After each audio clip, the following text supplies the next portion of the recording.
My name is ZoAnn Brown, also known as 03210-029, for over a decade of my life.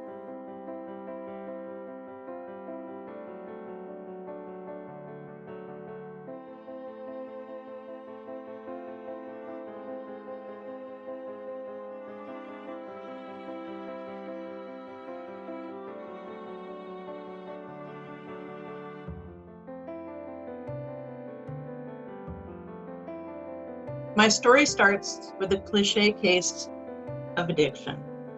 By the time I was 13, I was using drugs and had already mastered the pattern of pushing my feelings down.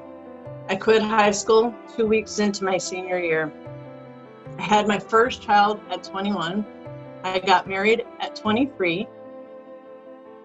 And then my mom died. Her aorta burst and she died suddenly, instantly. I got a divorce. I put my dad in a nursing home and he died 2 months later. And there was my addiction, boom, lurking in the shadows, just waiting for me. And meth and I became close buddies. I ended up in a severely abusive relationship that I barely escaped from. So then I find out I'm pregnant by the guy. My daughter Ariel is born, and 48 days later, she dies from SIDS.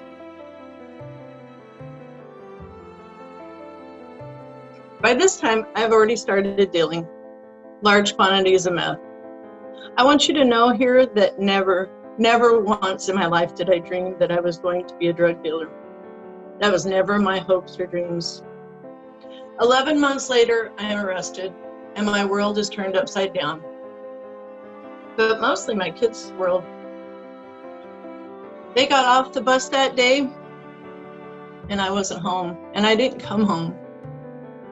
I am sentenced in a federal court, the United States of America versus ZoAnn Brown, to 292 months without the possibility of parole for possession with intent to deliver methamphetamine.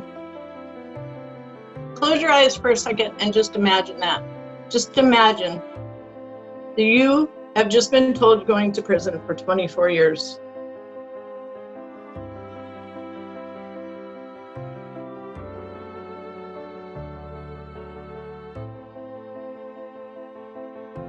I think of ZoAnn's case as a public health problem, not a criminal justice problem. I think it's just, still mind-boggling to think that in her mid-30s, just having lost a baby, 4 other minor children at home, that she gets sentenced to 24 years. Instead of into something like drug court, which would have been terrific for her and allowed her to maintain her connection with her children and be there for them. Because as we all say, it's not just the individual who's serving the sentence, their family is serving it too, their communities are serving it too. I just kept thinking, who died? Now don't get me wrong here, I'm not trying to justify my actions because I deserve to be punished.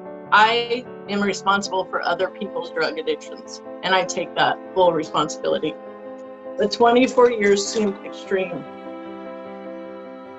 I'm locked up for 12 years. I work on turning my life around and my thought process. I gain confidence, or work at it anyways, and I deal with my pent-up feelings. And then a complete miracle happens, and I get a clemency. When I was absolutely running out of hope, a miracle happens.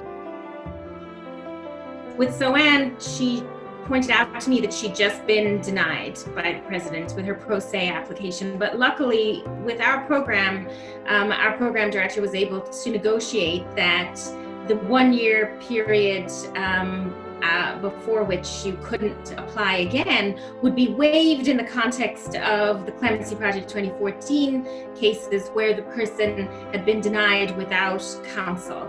So I told ZoAnn we'll try again. I mean, it's a bit more of an uphill battle now because we already know that their decision is made. We've got to persuade them to make a different decision here. The work progressed and we were filling out the petition, drafting up the papers, and then like ZoAnn said, we reached out to the sentencing judge, and I think we all had our doubts that he would reconsider his position, but then he wrote a letter, that was not only in our favor, but as close to an apology as I've ever seen from a federal judge, saying that, his decision was wrong and that he fully supported ZoAnn's case. It was definitely a turning point from our point of view to say, we have a real shot here.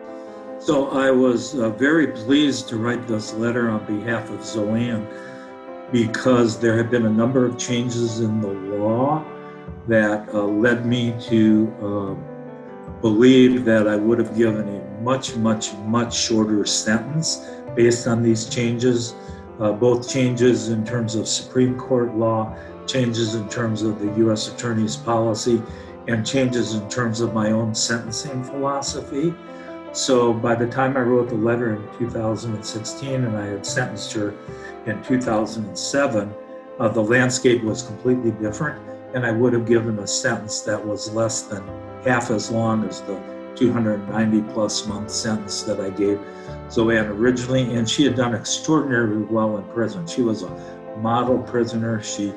There was every indication she had totally rehabilitated herself, and she came from a real difficult background and had a lot of personal struggles, and the improvements that she made in prison were just so outstanding that I felt compelled to dig into this case deeply and write as persuasive a letter as I could, because I wanted her to get out of prison much sooner than what I had sentenced her to. I have the letter in front of me. I wanted to read you guys the last line of what it says. In closing, I deeply regret the sentence I imposed on Miss Brown. It was unduly harsh by a country mile. If I had the power to lower it, I would in a heartbeat. I urge you, no, I beg you, to recommend to the President to exercise his constitutional authority to grant Miss Brown clemency. Please do not hesitate to contact me. Sincerely, Judge Bennett. Well, I was very inspired by the lawyers who were willing to take on clemency petitions on a pro bono basis. Several of them did a really good job. Jane Ann Murray did a fabulous job. I mean, she put her heart and soul into it. And so I was really pleased to be able to write letters for so many deserving offenders, particularly ones who just got incredibly lengthy sentence and who had proved by their adjustment in prison that they had become totally rehabilitated, and there was no penological or other reason to keep these people incarcerated. They earned their way to get out, and that unfortunately there were no other mechanisms for a judge to do anything other than write letters on behalf of these offenders and hope that the clemency would be granted. I can actually remember the very day my name was called over the PA system to come to the main office. And I go in there and I get the phone call. I listen to the phone call telling me that I'm getting out of prison, and I can't. I mean, my heart is just like ready to explode. I can't even believe it. I still remember I hit the ground. I fell down, hit the ground on my knees, and just kept saying, thank you, thank you, thank you. I was just, I don't know, you can't even describe the feeling.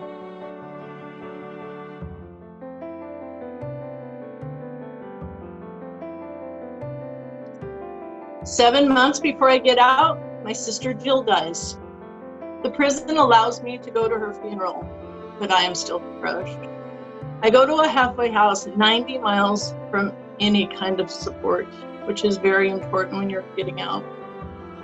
In 1 week, I get a job and I start to save money.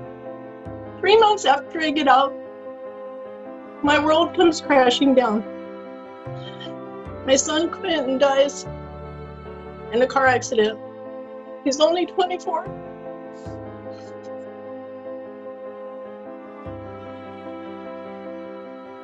I barely hold it together. But I do. I deal with my feelings instead of using. And to be honest, I'm still dealing with my feelings.